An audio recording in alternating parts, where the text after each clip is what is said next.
Electoral bond अर्थात निवडणूक रोखे सध्या प्रचंड चर्चेचा आणि वादाचा विषय ठरतोय।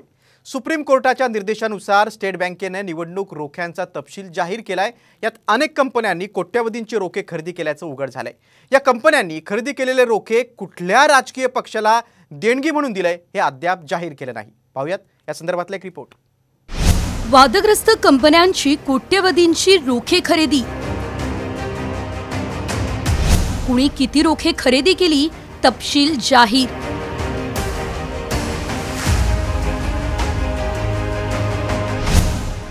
हा इतिहासातला सर्वात मोठा घोटाळा, संजय राऊत यांचा घणाघात।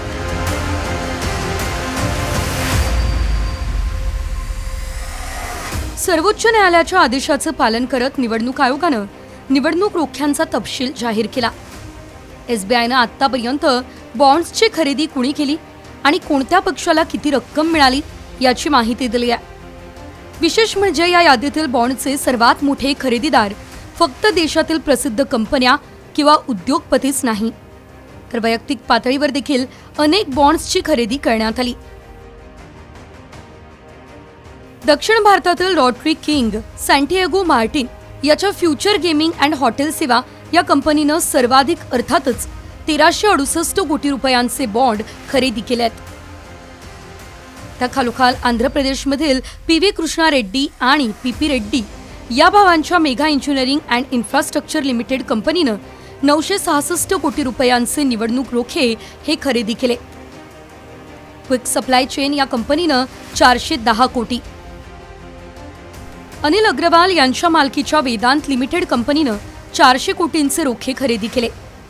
हल्दिया एनर्जी लिमिटेड यांनी 377 कोटी, भारतीय ग्रुपने 247 कोटी, तर एसएल मायनिंग अँड इंडस्ट्रीजने 224 कोटी, Western UP Power Transmission Company लिमिटेडने 220 कोटी, तर केव्हेंटर फूड पार्क इन्फ्रा लिमिटेडने 195 कोटी। शिवाय मदनलाल लिमिटेडने 185 कोटी रुपयांचे रोखे खरेदी केले। निवडणूक आयोगानं रोख्यांचा तपशील जाहीर केल्यानंतर राजकीय वातावरण चांगलंच तापलं। ज्या कंपन्यांवर ईडी सीबीआयनं छापे टाकले त्यातल्या अनेकांनी निवडणूक रोख्यांच्या माध्यमातून भाजपाला भरघोस देणगी दिल्याचा आरोप संजय राऊत यांचा आहे। तर निवडणूक रोख्यांवर श्वेतपत्रिका काढावी ही मागणी खासदार सुप्रिया सुळे यांनी केली आहे।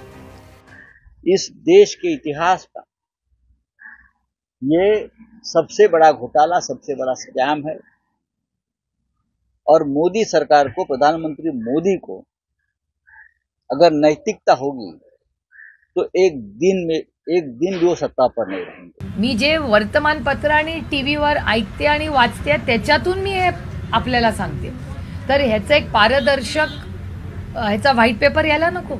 मला असं वाटतं इलेक्टोरल बॉन्ड्सचा एक अतिशय पारदर्शक व्हाईट पेपर आला पाहिजे। कोणी घेतले इलेक्टोरल बॉन्ड्स, कुठल्या पक्षाला दिले ह्याचा एक चार्ट झाला पाहिजे आणि दूध का दूध और पानी का पानी। निवडणूक रोखे खरेदी केलेल्यांमध्ये काही वादग्रस्त कंपन्यांचा समावेश आहे। निवडणूक आयोगानं जाहीर केलेल्या यादीत पूर्वी मार्टिनी लॉटरी एजन्सीज लिमिटेड या नावानं ओळखल्या जाणारी फ्युचर गेमिंग आणि हॉटेल सर्व्हिसेस अग्रस्थानी आहे। या कंपनीवर 2022 मध्ये ईडीने देखील कारवाई केली आहे, तर त्यांनी 2 वेगवेगळ्या कंपन्यांमार्फत 1350 कोटी रुपयांचे निवडणूक रोखे हे खरेदी केले होते। निवडणूक रोखे खरेदी केलेल्या कंपन्यांप्रमाणे रोखे वठवलेल्या राजकीय पक्षांची तारीखवार यादी देखील निवडणूक आयोगानं जाहीर केली आहे।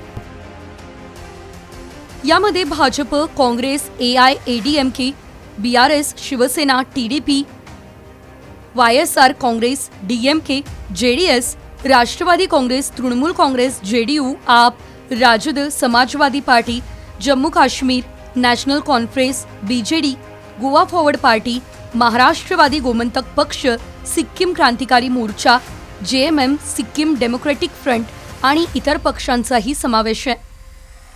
विविध कंपन्यांनी खरेदी केलेले रोखे कुठल्या पक्षाला देणगी म्हणून दिले याचा तपशील एसबीआयने अद्यापही जाहीर केलेला नाही आहे। यावरच आता सुप्रीम कोर्टानं एसबीआयला विचारणा केली आहे। सोमवारी यावरती सुनावणी होणार आहे। त्यानंतर कुठल्या पक्षाला किती देणगी रोख्यांच्या स्वरूपात दिली गेली हे स्पष्ट होईल. ब्युरो रिपोर्ट, साम टीव्ही न्यूज.